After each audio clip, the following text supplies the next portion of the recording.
Demandez ce qui vous a marqué dans l'actualité de la semaine. La déliquescence, la pauvreté des gens. Tous les capitalistes libre-échangistes, libre-marchandises le disent maintenant, il faut contrôler le marché. Qu'est-ce que vous avez retenu de l'actualité de cette semaine, monsieur?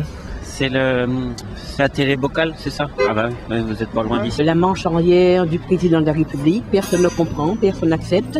Et puis, bon, cette misère qui va grandissante, les gens sont de plus en plus riches pour certains, de plus en plus pauvres pour d'autres. L'évolution du pouvoir d'achat en France depuis 2 ans, où les riches sont encore plus riches et les pauvres n'ont pas beaucoup augmenté. La grève du 29 mars des intermittents du spectacle. La grève de la SNCF. Ah, les grèves SNCF, ouais. Sud de la France, ceux qui ont bien voté là, tout ça. Au Brésil, il y a eu un affaissement des favelas, donc c'est important. Les attentats en Russie, ouais.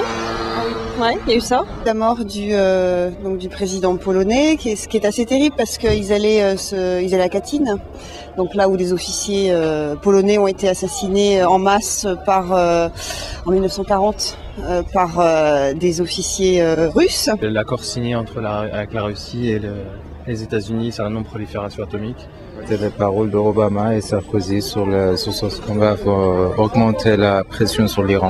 Tabac qu'on a fait autour du dîner Sarkozy-Obama. La visite de Sarkozy aux États-Unis, bon, c'est un peu du folklore en fait.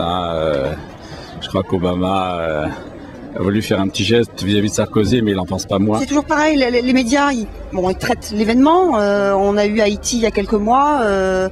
C'est vrai qu'on aimerait que les médias reviennent un petit peu là-dessus. Les intempéries. Il y a des gens qui perdent leur maison. Ils sont tout perdus. Bon, on parle beaucoup de la pédophilie chez les prêtres.